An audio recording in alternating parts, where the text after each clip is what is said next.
bakunzi ba iwacu heza with Dr. Justice ndabashuhuje kandi mbashimiye uko mukurikirana ibiganiro hano iwacu heza. Ndabiseguraho maze iminsi ntaboneka ariko nakazi kenshi, ariko igihe cyose mbatekereza. Uyu munsi rero nabazaniye abashyitsi b'imena mu kiganiro kiragira insanganyamatsiko ese nakumva akababaro kawe wakumva akanjye. Nyuma y'ama audio amaze iminsi acicikana ku mbuga nkoranyambaga, aho abacikacumu nge nita intore b'abahezanguni bari barimo kuvuga samputu bamumereye nabi, bamucyaha kubera yuko yagiye mu isabukuru y'amavuko ya mutagatifu Kizito Mihigo. Iyo wumvise ayo ma audio umvamo urwango rukabije, ugatekereza uti ese kuki Abanyarwanda badashobora kuganira? Ese kuki Abanyarwanda tudashobora kumva akababaro k'abandi? None rero uyu munsi nabashije kugira amahirwe yo kubona abatumirwa babiri. Umwe yabuze umuryango we mu Rwanda wicwa n'inkotanyi, uwo akaba ava mu bwoko bw'abahutu, ni Sylvie Mukankiko. Nkafite n'umuvandimwe Jean Paul Ntagara, nawe akaba ava mu bwoko bw'abatutsi, akaba yarabuze umuryango we bishwe n'intera hamwe n'abahutu b'abahezanguni. Ntabwo hari ngiro bavugira ubuhamya bwabo, nibo barabwivugira, ariko mbere yuko mbaha ijambo ndagira ngo mbibutse mukore subscribe, mukurikirana ibiganiro byacu kandi mubisangize n'abandi. Niba wifuza kuza kuganira natwe hano kuri iwacu heza Dr. Justice, ushobora kunyandikira kuri email yanjye innocentjustice2020@gmail.com.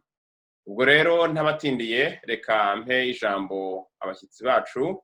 Ndahera kuri Sylvie Mukankiko. Sylvie, murakomeye, mwatugezaho ubuhamya bwanyu? Muraho cyane Justice Innocent. Ndagira ngo mbanze nsuhuze abadukurikiye n'abazadukurikira mu bihe bizaza.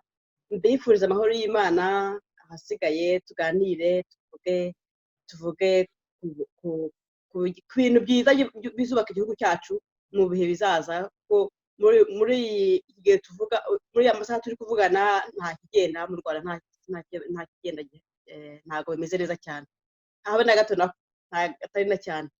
Ubwo rero ngewe nk'uko babivuze, mva mu bwoko bw'abahutu, niko navutse nyine nsanga iwacu n'abahutu, ariko nyine nk'uko byari bimeze kera tukiri abana, ntabwo twabaga tubizi ko turi abahutu. Twabimenye nyuma, ngewe nabimenye ndi mu wa gatanu primaire, nibwo abarimu batangiye kujya abarimu batubwiye ngo hari umwari watubwiye ngo abatutsi bajya hariya, abahutu bajya hariya. Noneho rero abatutsi baravuze ngo abatutsi ngo bahaguruke, ngo bahagarare hari imbere. Noneho rero abana bamwe barahaguruka, twebwe ngiye mbona barahagurutse, ngewe dusigaye twicaye bamwe. Ubwo rero tutajya kumenya ko bari ari abatutsi, twebwe turi abahutu. Numva aribwo natangiye kubimenya. Noneho rero ubwo abana twari turabazi. Noneho basigaye abaturanyi, abantu batuye kujya kuvuga kwareka n'abatutsi, ariko nyine nta rwango ubura ruhari mu baturage. Abantu bashyingiranwa, famiye yagiye rwose yari nyuma. Twari kuvumbura ko bari barashyingiranye cyane no mu bwoko bw'abahutu n'abatutsi. Nyuma naje kubibona rwose ko nta kibazo cyari gihari. Urumva umuntu yari umwana ntabwo apfa kumenya ari bande, umuntu abona ngo wenda ngo data wacu yashyingiwe, ugataha ubukwe, nta kindi, amafamiye agahura. Noneho rero reka nkomeze ngere muri jenoside. Nakoreka ngiye muri segonderi. Ngeze muri segonderi nagiye kwiga ku ishuri ryari ry'ubuvuzi bw'amatungo n'ubuhinzi bw'amashyamba, ryari riri ku Gisenyi cy'Ibisabo. Nkimara kugerayo rero intambara birateye, inkotanyi ziba ziteye igihugu noneho rero batangira hashize iminsi nk'itatu cyangwa ine bateye igihugu abantu baza muri dorotwari aho twararaga kwica abana b'abatutsikazi n'abanyenduga niko nabyumvise kuko nibwo nari nkihagera ntabwo nari nakamenya abantu hasize nk'ibyumweru bibiri dutangiye ishuri noneho rero tugiye kubona turyamye nijoro tubona abantu binjiye muri dorotwari abantu bafite ubuhiri n'ibiti n'ibikoni n'ibyo byose bikomeye cyane noneho rero ngewe narasohotse nahise sohoka nirukanka ngeze imbere umwana umwe aravuze ngo ndi umuto nanjye mpita mbivuga ndasohoka tujya kwihisha tujya kwa diregiteri aho twihisha noneho rero bukeye bw'itorero twumva ngo abana babatemaguye hari umwana w'umututsikazi wapfuye nyine ubwo bamaze kubatema bafata imodoka babajyana aho witwa ku Kabaya ku Gisenyi hari ibitaro byo ku Kabaya bamwe barabavura umwana wapfuye nyine baramuhereza ku Gikongoro abandi barabavura barangije ariko bahise bitahira ubwo rero nibwo nongera ngo ngire mvuga ko ikibazo cy'amoko cyari gihari ntabwo cyaje muri jenoside gusa kuko nabyiboneye rwose ko abo bana babatemaguye n'ubu agapfa noneho rero birakomeza nyine ahubwo ku Gisenyi birakomeza icyo gihe byari mu mwaka Sylvine muri 90 FPR 90 intambara igitangira rwose hari hashize nk'iminsi ngahe nk'iminsi 3 FPR iteye nanjye nari maze nk'ibyumweru bibiri ntagiye segonderi ubwo rero nyine mwuka urakomeza gutyo ariko ikibazo cy'abatutsi n'abahutu gihari n'ikibazo cy'iganduga gihari kuvuga byageze mu mwaka wa 1993 kwigayo biraranira noneho rero mvayo nigira kwiga ku Kabutare i Butare ariko naho ngezeyo nsanga naho ikibazo kirahari noneho ari abatutsi aribo benshi bashaka abatutsi aribo benshi bahiga bashaka kurwanya abahutu ubwo diregiteri yari umuhungu wa Gitera Joseph uriya wo mu mashyaka batangira bashaka kumukuraho ngo bashyireho umututsi bakora greve nabwo nibwo ntari nkigerayo nyine bakora greve noneho rero ariko ntiyagira ikifata ikigo baragifunga bagifunguye aba bana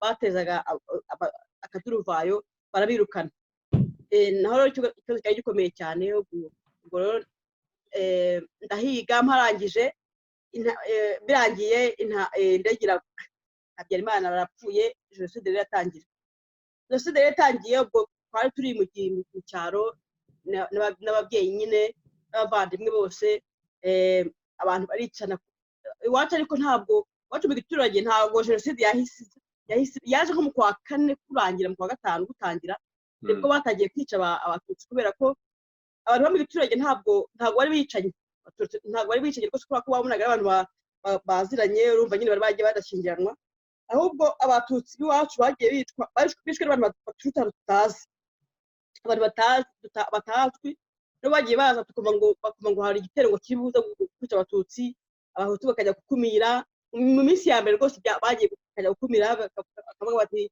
tugiye gutangira abantu bo kwicana abantu noneho rero bigeze aho ubona barananiwe noneho abantu baraza rwose tubaga interamwe ngo zavuye ngo ziturutse Gitarama ngo zageze inaha ziza kwica abantu barabica rero rwose barabica tureba ku musozi ukabona abantu barirukankana umuntu hari umuntu birukankanye hakurya twari dutuye hakurya hari muri komine Kayenzi turi muri Rutobwe noneho rero tubona rwose umuntu baramwirukankanye aturuka hirya mu rutoki bamwirukankana mukubita arabasiga babonye abasize bamwohereza ikintu cy'igikoni kiramuteza aguye bahita bamutemagura bashyira aho ngaho mu muringoti borosaho itaka rwose tureba hakurya ku musozi ubundi rwose tukabona abantu barimo kugenda n'imbwa bahiga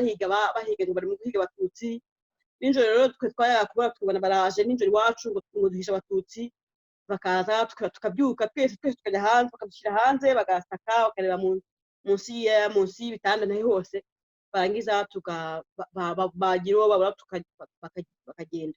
Ubwo hagati aho nyine hari famiye data wacu yari yashatseho umugore, hari abantu baho bari bahari bazaga kwihisha mu masaka y'iwacu.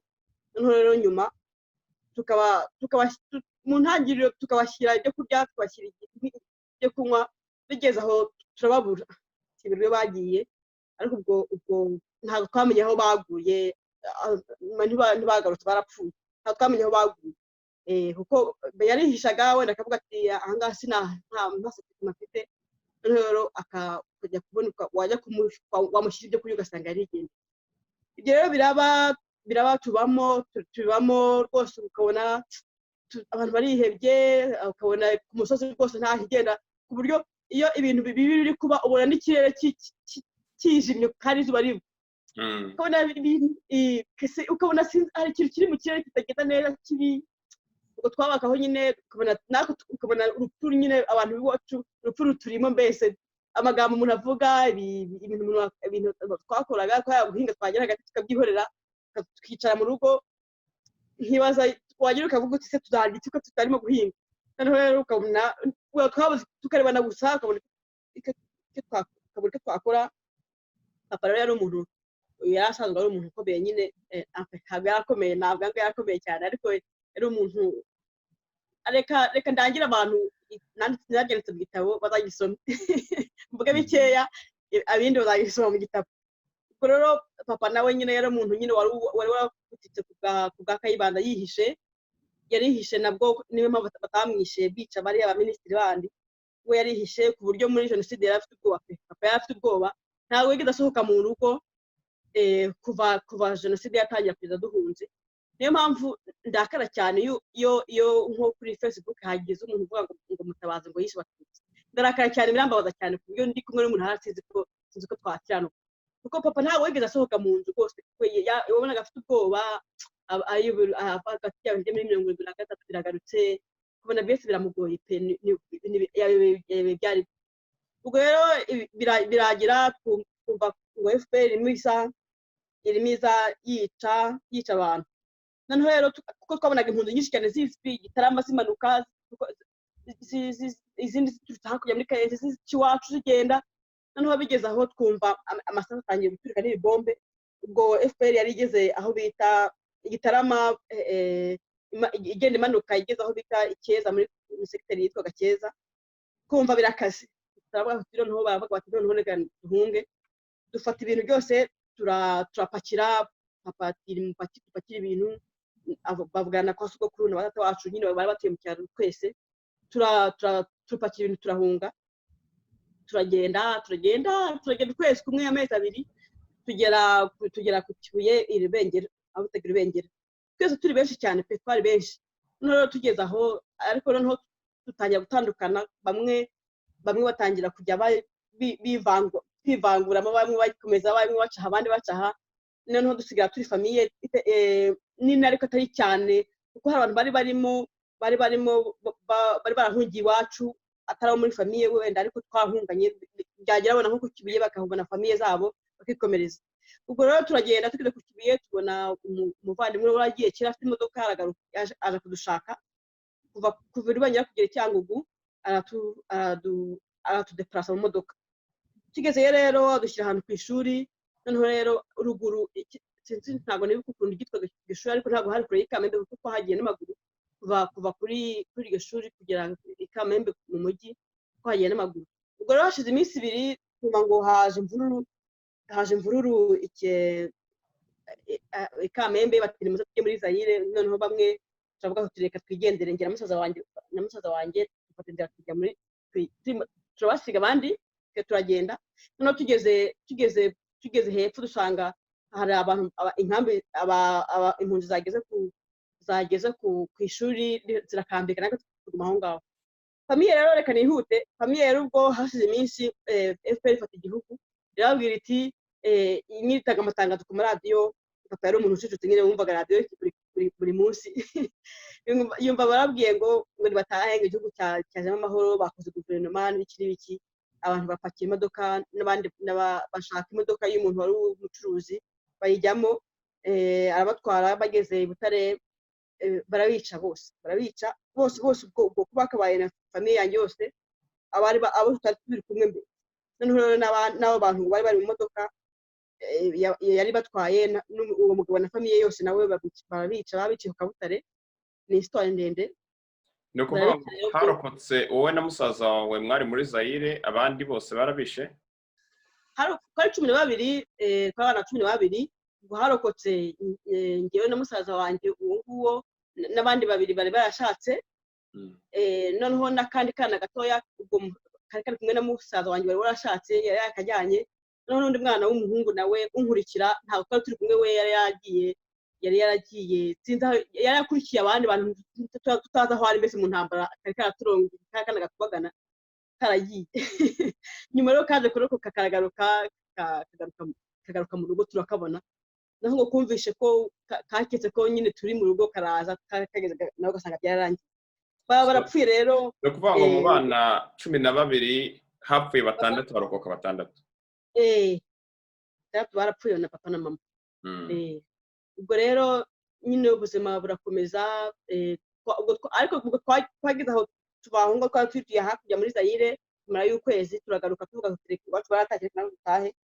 Twageze dusanga barapfuye, ariko twamaze iminsi tutazi niba barapfuye cyangwa batarapfuye, ariko tuzi ko batageze mu rugo. Tuvuga tuti wenda bari ahantu wenda ku mpamvu z'igikongoro tuzababona. Ariko nyuma tuza nyine gutara amakuru dusanga barapfuye. Ubuzima burakomeza nyine, agahinda, tuba muri ibyo nyine. Bigeze aho nsubira mu ishuri, turiga turarangiza, 1997 mvayo, n'abandi bose nasizeyo nyine tubindi imwe nabo bavayo nuko nyine tuba mu gahinda nyine. Ndumva ariho nagarukiriza. Reka wenda keretse hari ikibazo ufite cyo kumbaza wakimbaza nakubaza. None Sylvie, nkawe wabuze abavandimwe bawe 6, kongeraho papa na mama, no kuvuga ngo n'abantu 8, ukabuzi ko bishwe n'inkotanyi. Iyo mu kwa 4 habagaho ikintu cyo kwibuka, nkawe uzi yuko uri umuhutukazi, kandi ababyeyi bawe n'abavandimwe barishwe n'inkotanyi arizo zifite ubutegetsi, ni gute wiyumvaga? Nkiriyo rero burya ntabwo kuko navuye muri 1997, ngo no kuvuga ko ari 1995, 1996, 1997, byabaga turi ku ishuri akenshi byabaga turi ku ishuri. Nubwo ntarigeze bimenya ibyo kwibuka, bya bintu byabaga bishyushye cyane mu byo kwibuka. Barabikoraga nyine nkumva n'ibizi ko iwacu bishwe n'inkotanyi, ariko ntabwo nabivugaga rwose. Narabyihoreye, ntabwo nacecetse. No ku ishuri abana babaga bazi ko nta babyeyi ngira, ariko nkakora ku buryo ntaho abana mu wayo zo kumbaza uburyo iwacu bapfuye. Nkabatera urwenya, nkabihorera, nkakora nkaho nyine nkaseka, nkabasekera, nkakora nkaho ntacyo nabaye, nkakora nkaho nta kibazo mfite. Ntabwo bari bazi ko ndi imfubyi. Abari bazi ko ndi imfubyi ntabwo bari bazi ko byagenze, abatari babizi ntabwo babimenye. Ntabwo nabivugaga pe, ntabwo navugaga uko byagenze, ntabwo nayizanaga nuko ndi imfubyi. Ubundi rero ubuzima bugakomeza, ariko nyine mu mutima harimo agahinda kenshi cyane, ukarira, ukajya kwihisha ukarira, ukagira gute. Ubundi rero burya twabaga mu mujyi, twabaye mu mujyi nyuma nyine barapfuye. Kuba mu mujyi burya hari igihe umuntu atamenya aho uturuka, ntamenye ibyari. Nuko rwose agahinda nabanye nako kenshi cyane nyine. Ubundi umuntu yabaga ameze nk'aho nta bwenge afite. Njye numvaga narapfuye ahari nta kenge na gatatu mu mutwe wanjye. Numvaga ntazi ndi ikintu ntamenye. Ndabyumva kuko hari umuntu, ntabwo mvuga izina rye, ntashaka yuko ubuhamya bwe buvugwa, ntabwo igihe ntikiragera, ariko yambwiye yuko umuryango we wose, hafi ya wose, inkotanyi zawishe. Barangije kubica bakura mu byobo byawe se bagenda babashyiramo ku buryo yambwiye ko umuryango we bishe abantu barenga 20. Ngo mu gihe cyo kwibuka yageraga hafi yo guhahamuka. noneho ngo akavuga ati mana, agasenga akajya ku mabati, mana mbabarire, nta muhutu uhahamuka rwose, mana mbabarira simpahamuke, ndumva bigiye kuza, akumva ko ngiye kubura ubwenge, ariko agasenga avuga ati mana mbabarira, kuko nta muhutu wemerewe guhahamuka, ntabwo nashobora kuvuga akababaro kanjye. So birababaje, byo biteye n'agahinda, ariko nyine niko bimera iyo cyane abakwica aribo bari ku butegetsi ntibashaka yuko wabivuga. Navuga ngo Sylvie nakwihanganisha, ariko burya ikindi Imana yagusize kugira ngo nibura ubashe kuvuga iyo nkuru y'ibyabaye ku muryango wawe. Navuga ngo nanjye byambayeho njya mbiganiza abantu, ariko ikintu nabonye kimwe imbaraga no kubabarira. Nahisemo kubabarira, kandi kuva nababarira mfite amahoro adasanzwe rwose. Ni nayo mpamvu mbasha kuganiza Abanyarwanda, havuga nti niba abantu biciwe bashobora kubabarira by'ukuri, n'ubundi ubwiyunge burashoboka, ubumwe burashoboka. Wenda tutararangiza kugira ngo tujye ku muvandimwe Jean Paul, wabashije gushyingura famiye yawe, ese mwabashije kumenya aho imirambo bayijyanye, byabaye gute? kuko barabishe ngo babishenge n'abandi bantu benshi cyane, kubera ko abantu bose bapfaga bahungukaga baciye Butare, barabatangiraga bakabakusanya bakazabicira rimwe. Ubwo rero muri iryo joro ngo bishe rwose abantu benshi cyane, bagera nko kuri 500, ku buryo ngo amakuru mfite ntabwo nzi niba ariyo niba atariyo, ngo barabatwitse, imirambo bayitwikaga bagashyiraho ibitunguru, noneho bagakongeza abantu bagapfa bagashya. Kuko iryo gese aho ngaho ku Kabutare babiciye baciye abatutsi benshi cyane, nk'intambwe zaciye abatutsi benshi cyane. Ubuhamya abantu batanze ubuhamya bavuga bati, hari umudamu watanze ubuhamya avuga ati bangejeje ku cyobo basubizayo. Ubwo rero hari ibyobo byo ndabizi, hari ibyobo niho nigaga, kanagaga amatungo yipfushije birebire cyane rwose, byari bihari, nta wabicukuye rwose. Nibyo sinzi impamvu bari barabicukuye, ahari babinagamo umwanda wose nyine w'amatungo iki byose. Noneho rero ubwo nkeka ko babwijemo Abatutsi, noneho Abahutu bageze bakajya babatwika, kuko hari ubuhamya bwinshi buvuga ko Abahutu babatwikaga muri hariya ku Kabutare, abandi bakajyana muri Albertum, cya shyamba ryo kuri universite. Abahutu benshi niho babatwikiye, ntabwo twabashyinguye, baragiye nyine turababura gutyo gusa. Ntabwo ikintu rero kibabaza cyane ni ugupfusha ntunashyingure, kuko uhora wumva ko umuntu ashobora kuba ahari, ashobora kuba azaza, iyo utamushyinguye wenda uvuga uti imva ye n'iriya. Agahinda kikuba nka gatatu, kuko uhora wikanga ngo buriya ni mwana, buriya ni naka, buriya ni mama wenda washazwe. Ngenda ureba, ngenda ndeba abantu bose b'abakecuru bari mu myaka nk'iya mama cyangwa papa, nkagenda mbarunguruka ngo ndebe ko bari mama batishe, wenda akaba arimo kugenda mu nzira. Numvaga narahamutse numva ngenda numva nzababona. Nuko byagenze. Nibyo ni agahinda, kubera yuko iyo upfushije umuntu wawe ntumushyingure, ntunabone n'umurambo we, nta closure ushobora kugira. Ariko iyo imyaka ishize ari myinshi, nk'uko nguko imyaka hafi 26, ugomba gufesinga reality, ukavuga uti nibyo bitabye Imana, barapfuye, ugakomeza ubuzima, ukamuvinga on.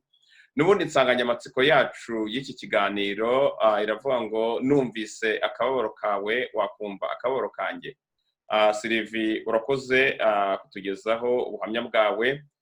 Njye nabwumvise akababaro kawe, nubwo ntakumva nk'uko ukumva, ngo ntawo wumva uburibwe bw'undi, ariko agahinda kawe ndakumva.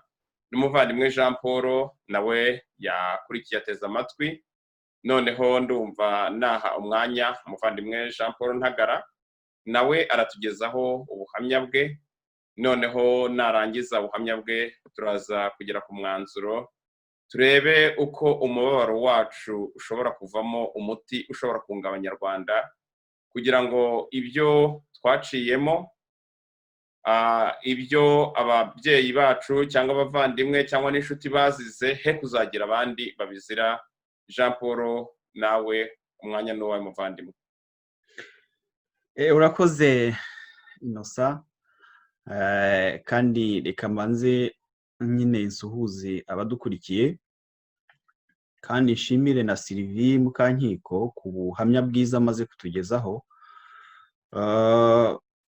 Akenshi iyo umuntu abivuga asubira inyuma ugatangira kuba mubisi ukongera gusubira muri bwa buzima, ariko iyo ubona ukuntu atanga ubuhamya aseka rwose ubona yuko ubundi nicyo abantu twasigaye tuba dutegerejweho, ni uguseka no kwishima no kurenga ibyo abo bakoze ibyo ngibyo bifuzaga ko uzajya uwarokotse azajya asigarana agahinda ugahora urira, ariko kubona nka Sylvie aseka nibwo butwari kuko ntabwo uha ababikoze kwishima kuko babona ko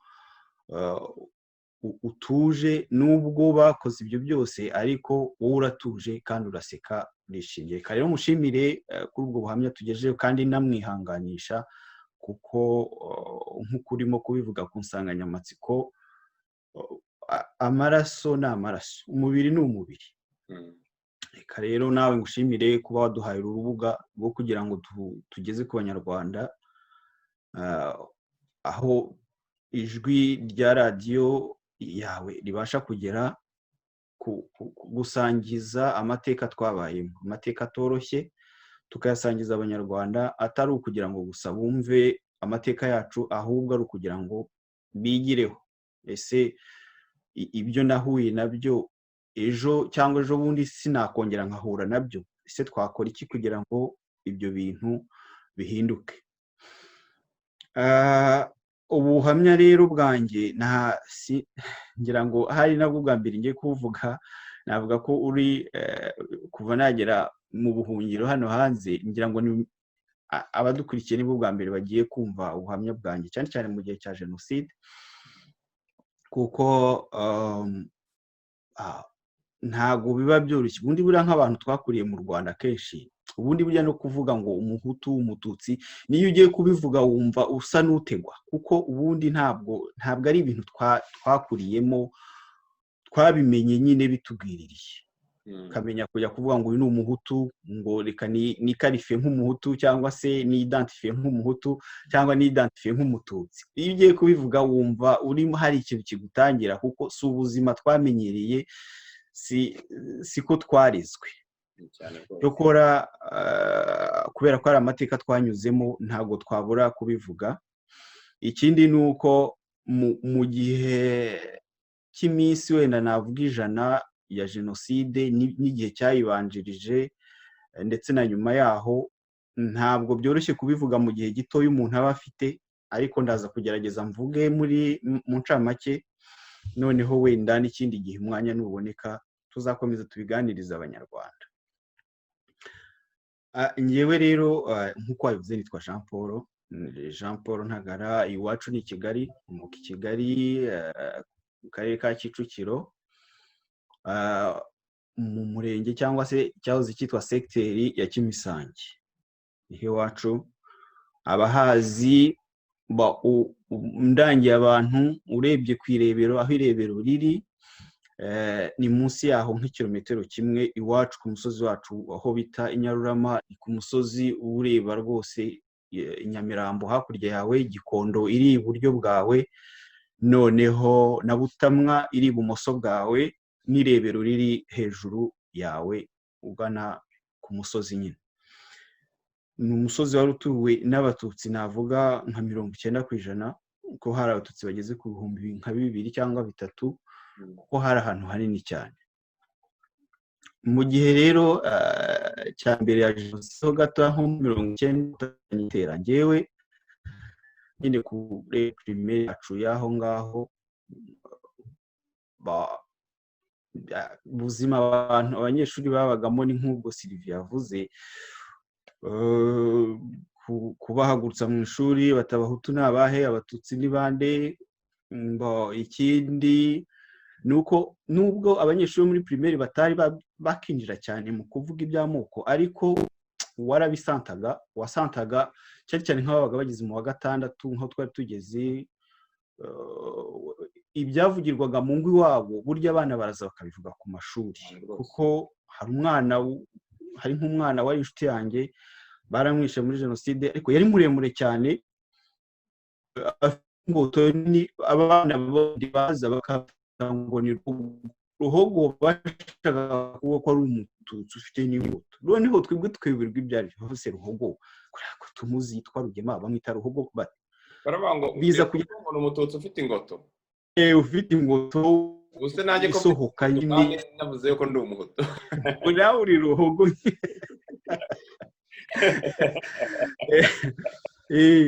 ubwo wa mugani ari ibintu bitameka igasense ni ibintu biri bizarre cyane cyane ku banyarwanda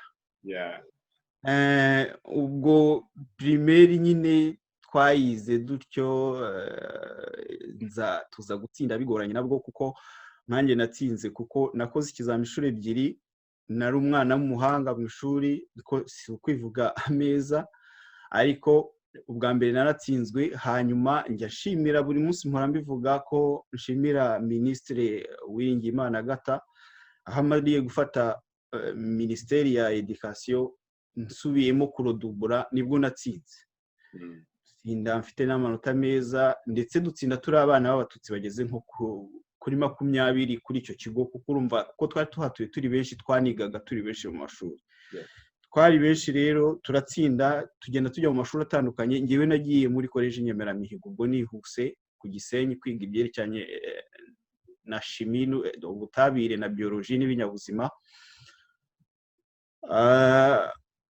naho ntabwo byari byoroshye kuko kugerayo byari intambara daboro kuko twagendaga duhura n'amabariyeri mu nzira wabaga mperekeje yabaga ari mukuru wanjye bakamubaza irangamuntu ariko akerekana karite y'akazi ngewe nta rangamuntu nari nagafata nkerekana karite y'ishuri ndabyuka nkazashyorongi tuzamuka habaga hari za bariyeri z'abafaransa hari interahamwe abantu benshi bakabakuramwo mwebwe bakabasigarana mukaza kongera gufata indi modoka gutyo tugeze no ku ishuri kubera ko kuri college Nyemeramihigo higaga abana b'abadeplace navuga abana babaga baravuye za Byumba aho inkotanyi zagendaga zifata bakabazana kwiga aho ngaho bari abana barabamikonta cyane kuko bakubwiraga ubuzima babayemo bakavuga ati inkotanyi zarateye zirazenguruka zikajya zisatura abantu tuzireba hari abantu babamikonta kandi b'abagabo bakuru ubona ari abagabo bakuze rwose ku buryo hari n'igihe twaryamaga ko babaga babazi ab'abatutsi ugasanga wenda baguteruye baguhambiriye bagiye kukuryamisha muri benyuari mu gitondo ariko kuko twari dufite directeur w'umututsi tukagira cyane icyo kigo cyari ikigo navuga ko cyari cy'Imana padiri witwa Biyambera Alex Nyiramunyeri niwe wari directeur wacyo bakagerageza kubirwanya gukoresha za rassemblement bakigisha ariko nawe nyine ntibyari bimworoheye kuko interahamwe zaduteraga buri munsi zikamukura mu kigo zikamwicaza hanze y'umuryango bakamwereka abantu bose bamwitaga kirango kiranga abatutsi kuko yari muremure ngira ngo n'ubu abamubona baramuzi ni umusaza muremure mwiza ugaragara rwose ko ari umututsi utabihisha nkanjye rero ushobora kubihisha Jean Paul nahisha ko byaranandinze cyane nkomeje rero kubera ko kugera ku ishuri byari bigoye naje gukora uko nshoboye kose n'iwacu bamfashije nsaba guhindura ikigo nyihindurira hafi iwacu muri lycée de Kigali hari umudirecteri witwaga Kayogora ndamwibuka ari umudirecteri w'interahamwe ariko kubera nyine ikimenyane nubwo babaga ari abantu b'interahamwe ariko wabashaga gucengera byaragufashaga bakagufasha bampaye umwanya muri lycée de Kigali nkomereza y'amashuri ni naho jenoside yasanze ndimo kwiga ngira ngo nari mu mwaka wa 2 muri biochimie nyine ubwo mbere y'uko jenoside iba twajyaga ku ishuri ugasanga nk'abana b'urubyiruko mwari inshuti barimo barajya muri za animation barimo barajya ukajya kubona ukabona abana mwari inshuti urababuze bagiye gufata imyitozo wenda za gabiro mu nterahamwe wakunzira ahantu twacaga wasangaga abantu barimo gucura utuntu tw'uduhoro uduhiri rwose ndahibuka hari ahantu nacaga hari akabari hari umusore yabaga mu kazu kameze nk'akazu gasuzuguritse niko navuga ariko hanze hari impiri zikwikiyemo imisumari yacuraga akagenda abicura abirunda ejo mu gitondo wahanyura ukabibura ukayoberwa ahantu byagiye aho hantu hari ahantu habi cyane kuko no mu gihe cya jenoside hiciwe abantu benshi hari nk'indiri y'interahamwe ubwo rero jenoside nyine indege ya Habyarimana imaze kugwa kuko burya ntabwo wavuga jenoside utabiruriye n'indege ya Habyarimana indege ya Habyarimana bamaze kuyirasa hatangiye nyine interahamwe zatangiye gutwika no gutangira abantu ndabyibuka rwose mu gitondo cy'uwo munsi nibwo abantu ba mbere batangiye gupfa hari umugabo wa mbere wishwe iwacu ku musozi baranamutwikira ariko nk'uko Sylvia bivuze ntabwo buriya hari ibintu abantu batazi ntabwo jenoside abahutu bose bari bazi ko bagiye kwica abatutsi nk'uko wenda abantu bavuga ngo barateguye buri muhutu baramusansibiriza ngo agiye kwica umututsi ntabwo ariko byari bimeze kuko twebwe ku musozi wacu nk'uko nabibabwiye hari abatutsi benshi noneho interahamwe zavuga ahandi aho nigeze kuvuga bita igikondo aho bitaga ku Karugira ho hari interahamwe nyinshi kuko hari hafi y'isoko zabaye trendi zifite ibikoresho zifite za grenade zifite ibintu byose zikaza zije gutera kuri uwo musozi wacu kuko hari aborozi boroye inka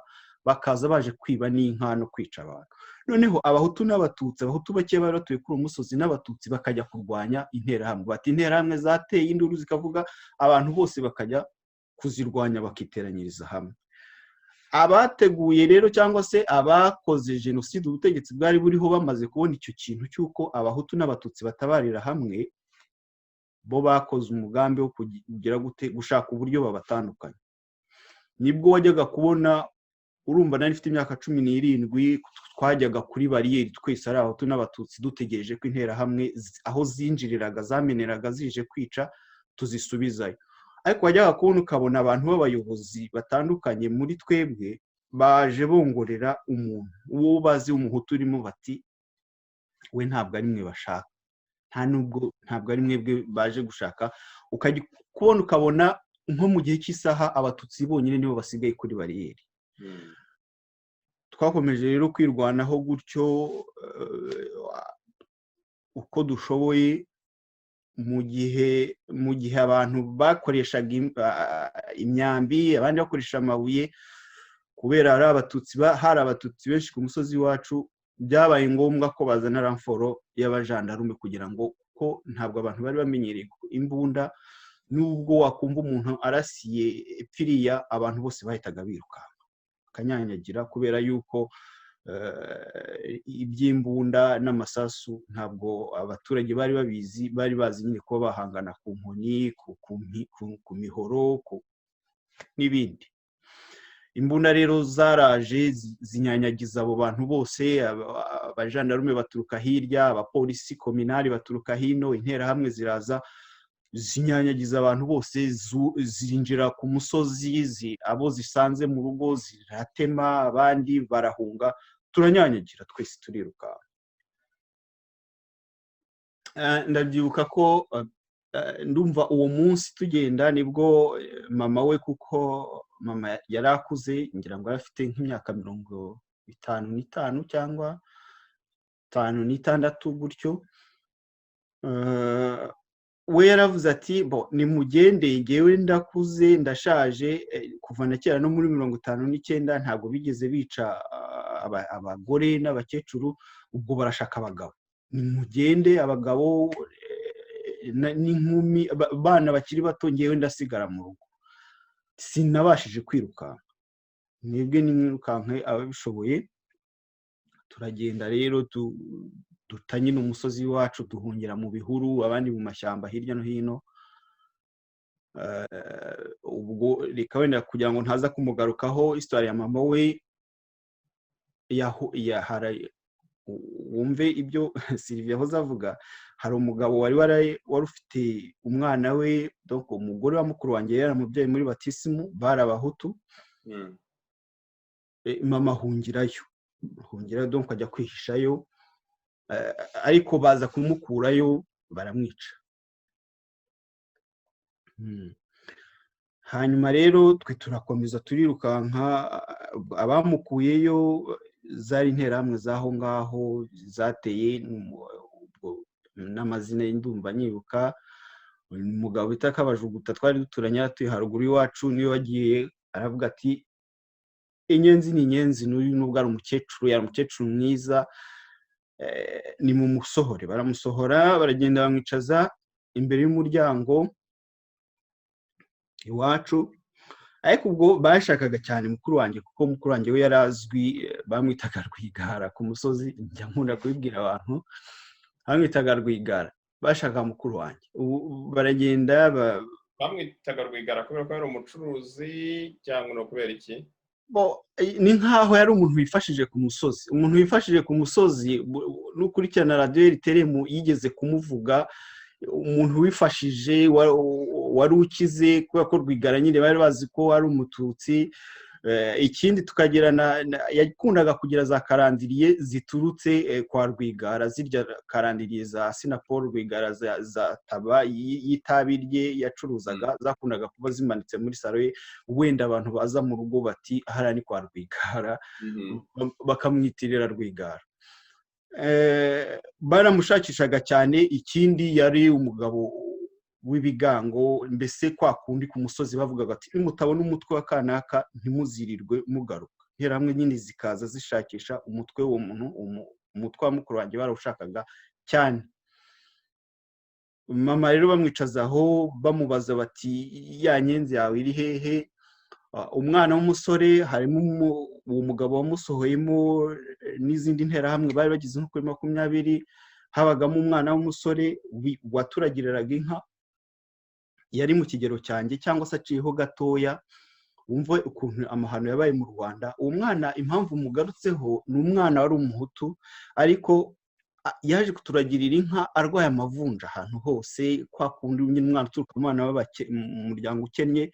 Noneho ndibuka ko mama yajyaga amufata akamugaburira, twese tugasangirira ku meza, akamushyiriramo ibisogororo, akamukanda, ya mavunja arakira. Uwo mwana rero impamvu mugarutseho waturagiraga inka, nuko ari we wamukubise impiri, niwe wamubanje impiri ya mbere. Ni ibintu bibabaje. Baramufata bamujyana haruguru y'urugo, niho bakuruye agataka. Twaje kumushyingura nyuma, ariko bakuruye agataka bamushyira haruguru y'urugo. Ibyo birarangira, dukomeza nyine. Twebwe twarirutse turagenda na papa, turajyana twirukira mu bihuru. Ubwo bakomeza guhiga nyine iminsi myinshi, dukomeza tuva hamwe twihisha ahandi, tugenda dushakisha kurinda aho kangaruke gato ku rupfu rwa papa we, aho twari twahungiye ku wundi musozi. We yageze aha aravuga ati ariko se umukecuru namusize mu rugo, sinzi uko bimeze, reka njye kumureba. Abantu baramubuza, bavuga bati se uracaye kureba hari za bariyeri ahantu hose uri bunyura? Ati nibashaka banyice, nta kundi, ntago namenya ubuzima, sinabaho ntazi ubuzima bw'umukecuru, menye niba yaranapfuye. Naho mperukanira nawe, kuko naje kumenya ko yapfuye nyuma, aguye kuri bariyeri nyine nk'uko babimubwiraga. Agiye kandi yishwe n'uwari diregiteri w'ikigo cyacu cy'amashuri ya primaire. Atekereze, umuntu yari diregiteri w'ikigo cy'amashuri, yari atuzi, kuko uwo mudiregiteri inshuro nyinshi yakundaga kuntuma mu rugo, ampaye nk'ububaruwa nshyira mushiki wanjye. Tekereza umuntu wakundaga mushiki wanjye, ariko akaza gutangira papa akamwicira mu nzira. Bamujugunya muri toilette, amara iminsi 3 atarapfa. Ahamagara abantu bose bamucagaho ku muhanda, nta muntu wamutabaye. Ni ibintu bibabaje, ubuzima bubabaje. mukuru wanjye we kuko ntabwo abantu tuzi aho yaguye, twarashakishije nubwo interahamwe zamushakaga erezuma icyo gihanga nticyazibonye, njye niko nyamvuga, ariko bavuga nyine ko nawe yaguye mu nzira agenda, abandi bakavuga bati yarazamutse agera mu nkotanyi ku irebero. Abantu benshi bagiye bavuga ibintu bitandukanye, ariko ntabwo twigeze tumubona. Ubwo tuvuga nyine ko nawe yapfuye. Ubundi ubuhamya bwanjye kenshi mbugabanyamo ibyiciro bitatu, ariko kubera igihe tuba dufite sinzi ko nshobora kuburangiza kuko ni burebure. Wenda nuza kubona igihe kibaye gito twasubika nkazakomeza ubutaha, tukazakomeza mu bindi biganiro kuko ni birebire cyane. Uraza kundya urwara nubona ntarengereye igihe.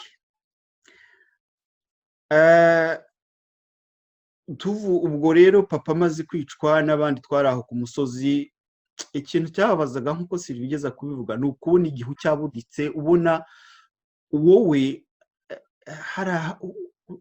utabasha, ni ukuvuga ngo abandi baragenda, misa zarakorwaga, abantu bakajya ku isoko, ariko wowe ukiyumva ko nugera mu bantu washoboraga no kuba wakwifofera mu bantu ukagenda, ariko kubera ubwoba wabaga ufite uvuga uti umuntu wese arakureba akabona ko ukwiriye kwicwa, ukumva ko udakwiriye kujya mu bantu, ukumva ko ugomba kwihisha aho ariho hose. Ko ndabyibuka umunsi umwe twagiye tusa n'abagana kuri Saint Andre,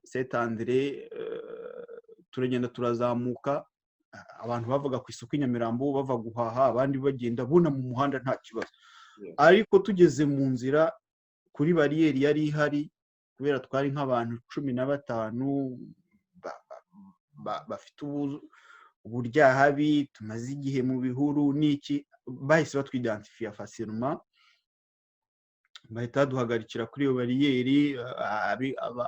Abari imbere batangira kubatema, abari inyuma abandi baturuka inyuma, niko kwirukanka turashwiragira, buri wese aca aha n'undi aca aha n'undi aca aha ngaha. Muri abo bantu 3 bonyine 15 navuga 3 bonyine nibo barokotse, nibo nzi uyu munsi bariho, abandi babatsinze aho ngaho bahita nyine babashyingura, sinabakora uko bashyingura, babahamba aho ngaho nk'uko Sylvie yabivugaga, ni ukushyira munsi y'umukingo bagakurura agataka bakarenzaho. Ubugome bwari bwinshi, abantu bari bafite ubugome, warebaga abantu ukibaza niba barabaye inyamaswa, bikagushobera. Reka nihute rero wenda ngire ibyo nsimbuka, kuko ubundi buzima bw'uko twavuye aho bakongera bakatujyana ku zindi bariyeri, aho bitaga ku ibagiro, bagakomeza ahandi bitaga za senide, bari baragiye bahimba amazina menshi, sinabijyamo byaba ikiganiro kirekire cyane. Reka ngere wenda uko byaje kurangira. Ngewe hari ahantu nasaga n'uwihishe mu gahuru, noneho nza kubona abantu batambuka, nza kubona harimo umusore w'iwacu nari nzi, namumaze se mugiye hehe? Bati ku manywa twirirwa muri iri shyamba, nijoro tukajya kwihisha, hari ahantu bajyaga kwihisha bakanabagaburira, bagataha bakaharara, bugacya bakagaruka muri iryo shyamba.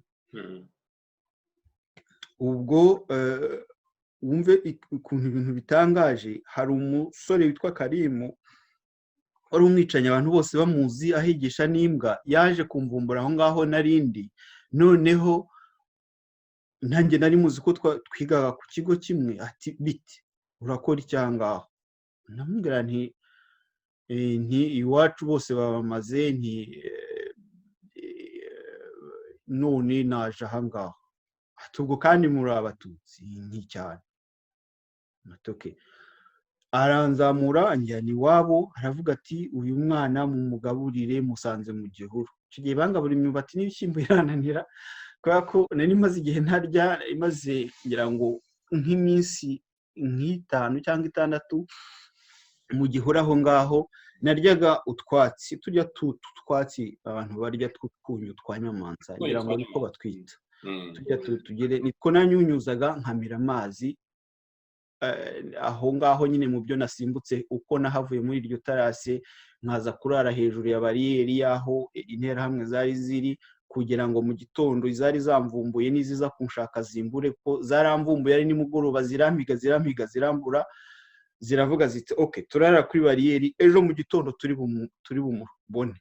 Ubwo wari usigaye wihisha uri wenyine cyangwa nari njyenyine ubwo nari toki abandi baragiye bandi barapfuye nari njyenyine muri ubwo buzima bwose. Baravuga bati hari hakurya n'umukoki hano hari bariyeri yacu hariya hari indi bariyeri ntabwo ari buducike arimo ahangaha. Ubwo nanjye ndavuga ntoke ubwo baraye bari bunshakira ahangaha reka nanjye nkuru ko nshoboye kose nze kurenga iyi bariyeri yabo ndare hejuru yabo nibaza gushaka barashakira hasi.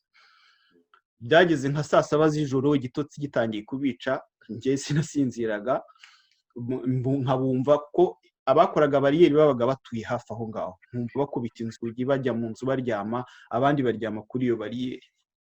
Ndagenda ndabasimbuka ngenda mbasimbuka gahoro gahoro nko mu saa 7 saa 8 kwa kunda akayaga kaba gahuha basinziriye mpita njya muri ako gashyamba uwo muhungu yasanzemo kuko niko byagenze. Gahunda yabo yo kwica yari nk'imibare bwakeye mu gitondo saa 12 ifirimbi ivuga induru zivuga bajya guhiga hahandi nari nihishe. Bambona nyine rezuma ntibambona kuko nabireberaga ku musozi aho nari nihishe mbabona bahiga imbwa zivuga amafirimbi ibiki byari ibintu bimeze nko muri sinavuga nk'imperuka hari. Muri kare agace k'iwanyu nyine kaza Gikondo za Rebero cyangwa wari mu ubwo nari nambutse ngana hahandi nyine nakubwiye kuri ya bariyeri yaganaga Inyamirambo tujya gushaka kuri Setandere nari kuri uwo musozi wa nakwita ko ari uwa Nyamirambo aho bita ku Mumena mu ishyamba ryari rihari. Mumena ndahazi. Ubwo rero ya myumbati imaze kunanira nisubire muri rya shyamba nari hudukeya mwanutuzi nisubira muri rya shyamba ari naho nahuriye na ba musore noneho barambwira bati twe tujya aho ngaho ntese nanjye mwanjyana bati nta kibazo rwose uzi. Ndagenda mpasanga n'umugabo bitaga Isiri sinabura kumuvuga we yari afite abagore babiri yari umuhutu ariko afite umugore w'umututsikazi. Aho rero niho twajyaga. Uwo mugore aho uwo mugabo yari yarahungiye navuga cyangwa se yari yaragiye kuri urwo rugo atakiza aho ngaho cyane ariko uwo mugore w'umututsikazi yari afite abana b'abasore bakuru narinzi harimo n'umukobwa twiganaga muri lycée de Kigali baratwakira tukajya dusangira nabo tukajya tukararana nabo mu gitondo nyine tukagenda tugasubira muri rya shyamba. Baza ariko kubimenya ubwo nabwo nsimbutse ubuzima bwaho bwaje kuba bubi interahamwe zikajya ziza kimwe nkihisha mu gikoni nkavuga ko ndi umukozi wavuye ibyumba wabo bantu bagatwaramo abasore bakagenda bakabica bagasiga abagore ejo bakongera bakagaruka kugeza aho wa mukecuru wari watwakiriye tuhamaze nk'icyumweru atubwira tumva noneho bavuze ko ari ubwa nyuma ntawe bari busige hano. Ubwo kubera ko nyine umuhungu we bamukonsideraga nk'umuhutu yagendaga agiye kuri bariyeri ariko akagenda agiye kumva ibyo bapanga vuga akaza akatubwira nijoro ati bavuze ko noneho uyu munsi iyi karitsiye yose ntawe uri busigare baragenda urugo ku rugo bajye munsi y'ibitanda bajye hehe uwo batazi utari uwahangaha ntago bari bumusige ngo byamenyekanye ko hano hihisha abatutsi benshi. Niko rero kutubwira ati mugende sinshaka ko mungwa mu maso muve hano rwose mugende. Baravuga bati cyo kora twamenye ko hari impunzi nyinshi zageze ku Irebero hari inkotanyi mushobora gukora uko mushoboye kose mukagerayo nibabica babice kuko batubwiraga ko abo inkotanyi zitari zizi nabo zabicaga. Niba batabica aho kugira ngo mugwe hano mupfe mugenda n'ubundi mwarahunze mupfe muhunga. Iko kudusezeraho ndabyibuka rwose umumama dukorera ikimenyetso cy'umusaraba aravuga ati nga mugende. Kubera ko ngewe nari nzi kuwa zose zaho ngaho hari nk'iwacu nari mpamenyereye mfata abandi bari aho ngaho twari nka 5 basigaye muri ba bantu bari buzuye muri urwo rugo, turagenda ngenda mbereka inzira kurinda umunsi wa mbere, umunsi wa kabiri, nkomeza kugenda mbereka. Twamaze nk'iminsi 3 mu nzira ahantu hari nka kilometero 20 kubera ko hari amabariyeri, tukajya turindira ko bwira, ubundi tukaba tuzi neza ko inkotanyi nazo nituzigwaho ari n'injoro ziri butwice, twavuga tuti reka tuze kugerayo ari ku manywa. Ikindi hari ibibombe byavaga ku musozi wa ntuza wa Kigali na Gitarama aho guverinoma yari igeze, bigwa ku musozi wa Rebero. Hari intambara twagombaga kunyuramo, ariko kubera ko nyewe nari mpamenyereye, nagiye mbereka za bureshi z'ahantu tugomba guca, za panya, kurinda. Nka nyuma y'iminsi 3 twahingutse, twaguye ku Irebero aho izindi mpunzi zari ziri. Abantu bagiye batororokanya bava hirya no hino.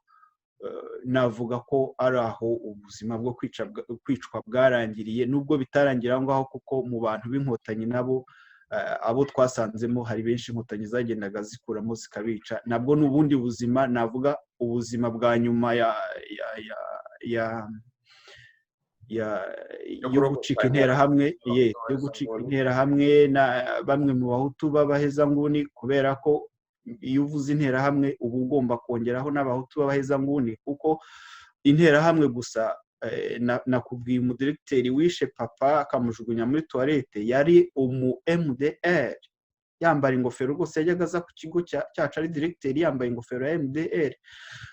Hari bimaze gukomera, interahamwe zahise zivanga n'abandi nyine bahutu b'abahezanguni bumvaga ko kwica umututsi aricyo gikemura ibibazo bari bafite, bajya kwica abantu. So naho ngaho nagarukiriza ubuhamya bwanjye. Mu by'ukuri naciyemwo ibice byinshi bitandukanye kugira ngo mbashe kwihutisha ikiganiro. Reka ngushimire wakoze, kandi nshimire n'abazagukurikirana. Umwanya ni wawe, niba hari icyo wambaza nagusubiza. Mbere na mbere navuga ngo Jean Paul, ndakwihanganishije. Burya ubuzima umuntu aba yarabayemo akenshi hari igihe tugumva gutyo, ukavuga uti sinshobora no kwimagina kuba mu ishyamba, aho abantu babaye nk'inyamaswa, noneho bwa bunyamaswa bwabo bugatuma ahubwo hari n'abandi none bakwiye kuba bari mu ngo zabo bakabasunikira mu ishyamba, nabo ugasanga n'ubundi nabo ubuzima bagiye kubaho no kunyagirwa, n'ubuzima bwo kurya utunyu twa nyamanza nk'uko bivuze. Navuga ngo rwose ihangane muvandimwe, ndakwihanganisha n'umuryango wawe n'abo wabuze. N'agahinda kandi birababaje. Hari akabazo wenda kamwe cyangwa 2 numva nakubaza. Mugera ku Irebero, abantu ba mbere mwarabonye abasirikare b'inkotanyi, cyangwa mwabonye inkambi, wenda mwese mwinjira muri iyo nkambi umuntu impunzi? Tugera ku Irebero, nyine urumva Irebero ryari rigoswe n'abasirikare babaga bari mu ndake zabo. Ni ibintu binatangaje, kuko twarakomeje turazamuka tugenda tugera ku muryango, duca ku basirikare, turinda tugera ku muryango w'Irebero neza, nta muntu uratubaza ati bite. Noneho nibwo twavuze ariko se ntibagiye kutwica. Tumanika amaboko, turavuga ati nimutabare. Bahita badufatiraho imbunda ku mutwe. Ngira ngo mbere kubera ko habagamo impunzi nyinshi, bari bazi ko turi impunzi zarinjiraga zigasohoka, bari bazi ko dusanzwemo aho ngaho. Bahita badufatira imbunda ku mutwe, baradusaka, ibintu byose bakura mu mufuka, twambura imyenda, amakoti twari twambaye byose baradusaka. Baragenda batujyana ahantu nakwita ko ari mu cyumba cya twenyine, kandi umwe kuri umwe, atari ukuvuga ngo uri kumwe na mugenzi wawe. Buri muntu bakagenda bamushyira mu kumba ke. Noneho bakazana abantu bo kuza nyine, tuvuge niba wavuze kuri w'Igikondo, bakazana nk'umuntu w'Igikondo aho ngaho, akaza kureba niba koko akuzi, ari kumwe n'abasirikare b'inkotanyi. Ubwo rero iyo wageraga ibyago ntibakumenye, byanze bikunze bajyaga kukwica, kubera ko ubwo bavugaga ko waje kubaneka cyangwa waje kubivangamo. nuko nguko byagendaga iyo hageraga bagushyiraga muri screening room noneho ukaza kwisohokamo aribwo bakwinjiza mu bandi mu zindi mpunzi aho zabaga ziri. Akandi kabazo numva nakubaza Jean Paul, wavuze yuko wavuze kuri mama wasigaye mu rugo bakamwica, umuhungu cyangwa umwana yavuye amavunja akaba ari umukubita ubuhiri. Ibyo bintu birababaje cyane biteye n'agahinda. Urongera uvuga papa wasubiye mu rugo agiye kureba umufasha we, nawe agwa kuri bariyeri. Uvugana mukuru wawe mutazi mu by'ukuri aho yiciwe, ariko muzi ko yishwe kuko hashize igihe kinini mutaramubona. So nabo ngabo batatu mu muryango wanyu mwarabuze, naba muri famille yanyu, famille nuclear family, nabo mwabuze cyangwa abandi hari abandi mwarabuze? Hari na mushiki wanyu umwe, ariko we ntabwo yapfuye ako kanya, yapfuye 2 ans après kubera nyine ibikomere bya jenoside. Ingaruka zayo cyane cyane abantu abadamu bagiye bahura nazo, we yahise apfa nyuma yayo. Ubwo nawe mubarira mu bantu bishwe icyo gihe, kuko nzi ko urupfu yapfuye cyangwa se impamvu yishwe.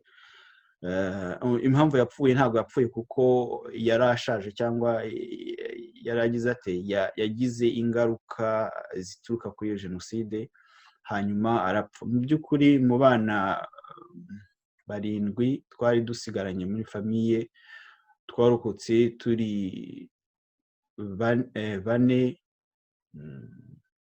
abandi barapfa. I'm sorry rwose. Muvandimwe Jean Paul nawe Sylvie, ubuhamya bwanyu buteye agahinda kandi navuga ngo nakomeza kubihanganisha. None mu kwanzura hari icyo numva nababaza, byonyine ngira ngo no kuba duhuriye hano kuri platform imwe, mu bigaragara bimwe bavuze mu Rwanda by'amoko bikaba dutandukanye ibyo by'amoko twakuze twisangamo, uretse ko nkuko mwana bivuze koko navuga ngo amoko yagize imbaraga cyane muri za 90 aho intambara y'inkotanyi yateraga. Gusa byo n'ubundi byari bihari wenda kuko nge ndibuka hari umusore wari inshuti yanjye, ariko icyo gihe intambara yari yateye, yari afite ikibazo cyo kutabona akazi. Mubwiye ndetse wagiye ugashaka perimi, ati ngiye murangamuntu yanjye yanditsemo tutsi, sinzi yuko nshobora kubona akazi, niyo najya kwaka perimi ntago bayima. So none nkatwe uko duhuriye hano nabanguye n'inka ribari wariraye ntoya, aho usanga buri wese arimo kuvuga ibyamubayeho, kandi ugasanga umutu n'umututsi mu by'ukuri hari ubuyobozi wahaye platforme bukabemera kuvuga ati buri wese navuga akababaro ke, buri wese yavuga akababaro ke, kandi wasanga havuyemo gukira no kubabarirana. None nyuma y'ibyabaye ku miryango yanyu n'ibyo mwaciyemo, Sylvie niwe ndahera kuko ari watangiye, ni gute amateka yacu yatuviramo imbaraga zo kugira ngo tuvuge ngo never again, ntibizongere kuba? Ni gute our test mu buzima yavamo testimony tukaba twakomeza n'abandi? Mbese ni gute ubuzima bwawe wabayemo, umubabaro wabayemo wavamo imbaraga zakunga Abanyarwanda, zakunga n'uwo mutandukanyije ubwoko cyangwa akarere cyangwa icyo ari cyo cyose? Murakoze. Urakoze cyane kunsubiza ijambo Innocent.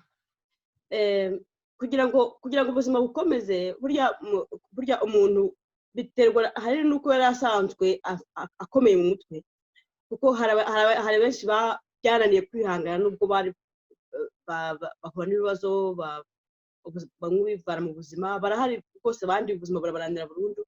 Umuntu abasanzwe afite ukuntu burya ameze mu mutwe. Noneho rero ikindi navuga nuko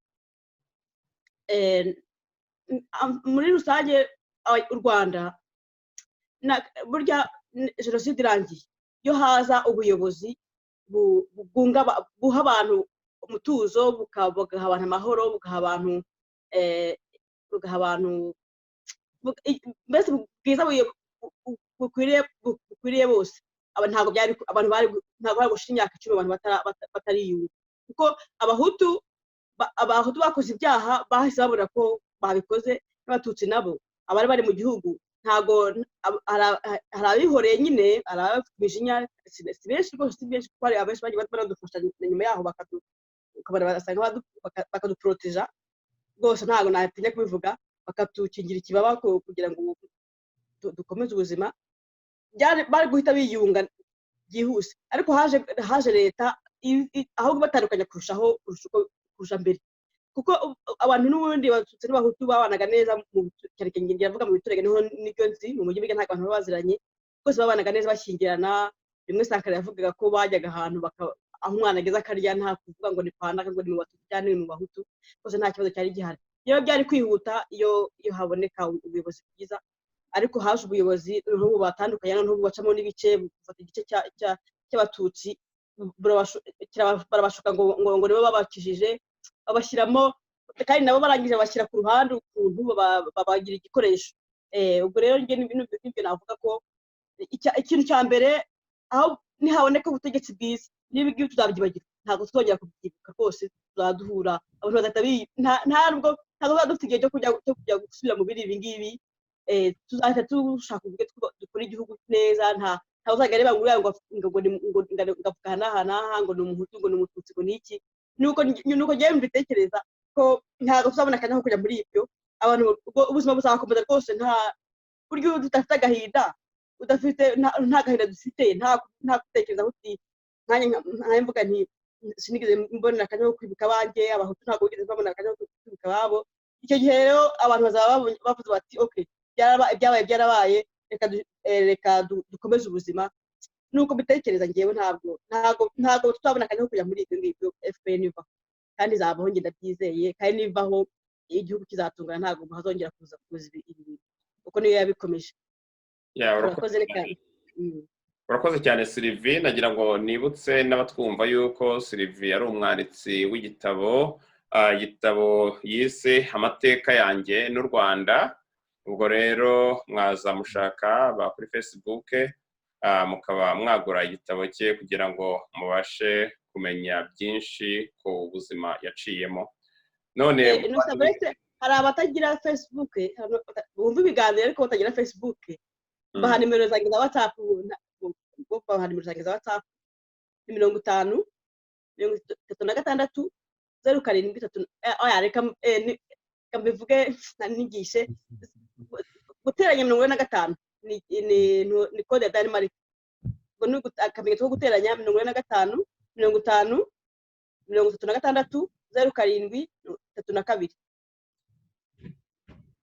urakoze cyane Sylvie buriya wazabishyiraho bakabisoma wenda hari igihe mvuga nihuta uzazishyiraho uraza kuzinyohereza nazazishyiraho ku buryo abantu bazazibona noneho bakaba bagushaka Jean Paul mu kurangiza none ni gute ubona ibyo twaciyemo nk'abanyarwanda imibabaro yawe ubwawe waciyemo n'umuryango wawe ni gute iyo mibabaro itakoreshwa mu kudutanya ahubwo igakoreshwa mu kunga abantu kuko abanyarwanda kuko nk'ubwo uca muri ibyo Jean Paul wari umusore ngira ngo na Sylvie icyo gihe ataragira abana nanjye nari umusore ariko ubu noneho dufite abana twese kandi turifuza u Rwanda rwiza abana bacu bazabanamo nta wikandagira aho abana bacu niba bahisemo kuguma muri ibihugu tubamo nta kibazo kandi n'abagiye mu Rwanda bajye bagenda bemye bashaka ko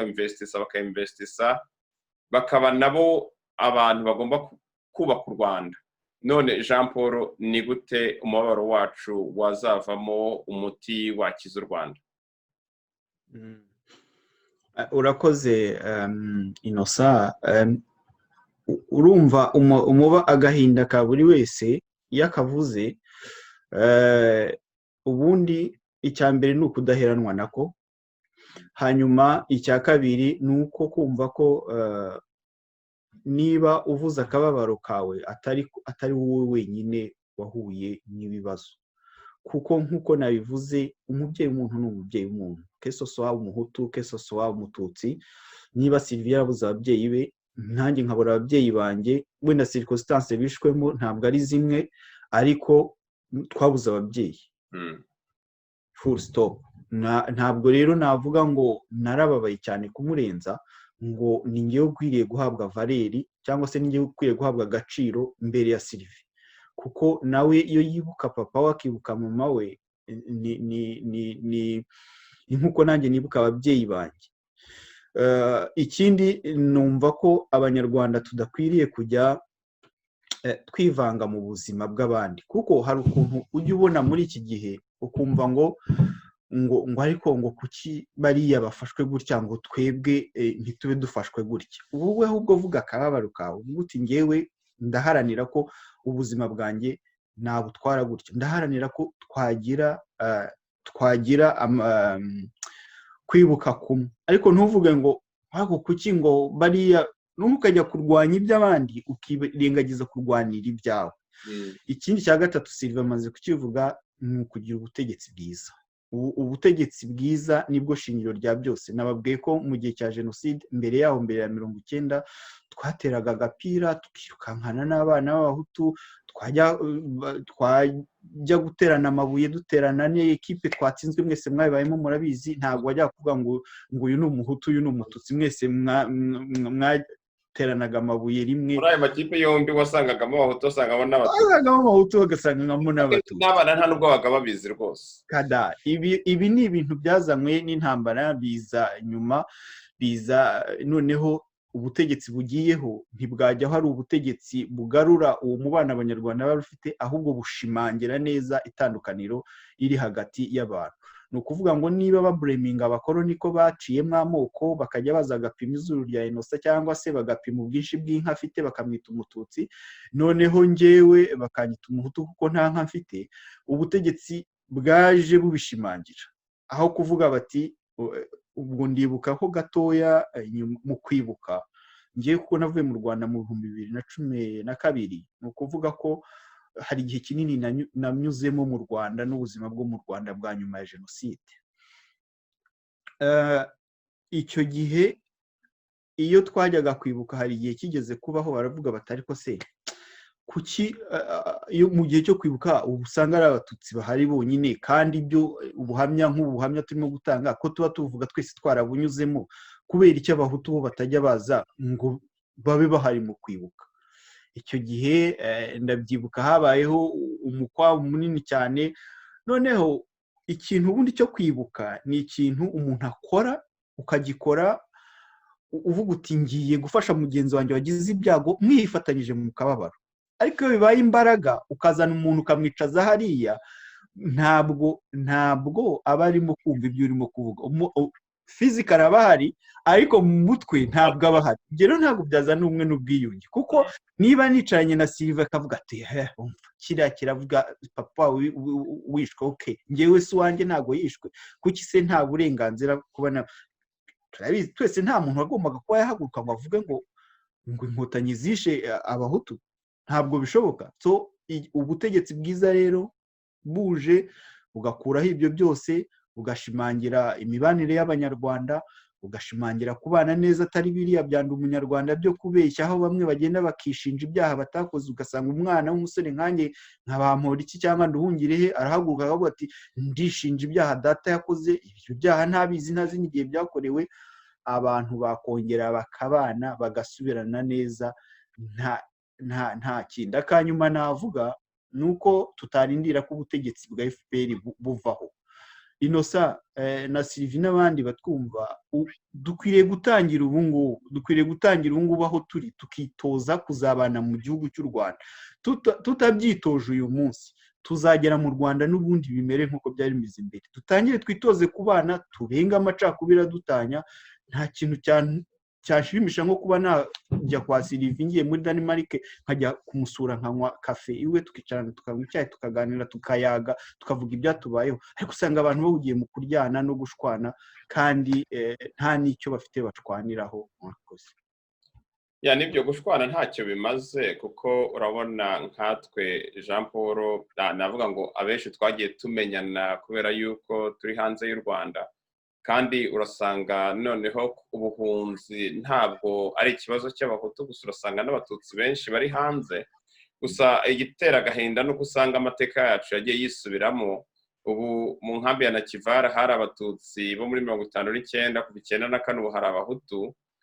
Usanga mu by'ukuri wa mugari kugira ngo u Rwanda rwongere gusubira ku murongo dukeneye ubuyobozi bwiza, kandi ubwo buyobozi nitwe tuzabushyiraho, ubwo buyobozi nitwe tuzabugiramo uruhare. Navuga ngo ndabashimiye ku mwanya wanyu, ndabashimiye ku kwemera gutanga ubuhamya, kuko ubuhamya bwanyu nubwo ari imibabaro mwaciyemo, ariko nzi yuko hari benshi bashobora kumva bimwe muri bisa n'ibyo mwaciyemo, nibura nabo bakaba batinyuka bakaba bavuga ubuhamya bwabo, kuko burya izi stories zacu ni part of who we are. Ni ukuvuga ngo rero ndabashimye cyane rwose, mukomeze mugire ibihe byiza. Buriya abakunzi ba Iwacu Heza Dr. Justice navuga ngo nakagaruka, namwe mbashimiye buryo mukomeza kudukurikira, kandi tuba dukeneye kumva icyo mutekereza ku biganiro. Niba ari byiza mwashyiraho igikumwe, byaba ari bibi mwashyiraho igikumwe kireba hasi, kandi niba hari n'ibyo mwumva twakora kugira ngo ibiganiro bijye bigenda neza, nyaboneka mujye muturya kara. Murakoze rero nakagaruka. Nosa, mbere yuko ugenda reka nanjye ntabwo nihanganishije Jean Paul, ubwire rwose akomere. Ntabwo nabikoze, akomere rwose, dukomere urugamba turiho rwo gukomera no gukomeza abandi. Tuzabigeraho rwose, tuzabigeraho, ntabwo bigoye. Nihanganisha n'abandi bose nyine bahuye n'ibibazo mu Rwanda n'abakunze guhura nabyo, kuko guhura nabyo ntabwo byahagaze. Ntabwo byahagaze, biracyakomeza. Hari n'umuhungu numvishe warashwe uyu munsi. Ubwo rero twose dukomere Abanyarwanda, dukomere, reka no gukomeza gutinza. Murakoze cyane. Murakoze cyane. Bye. Bye.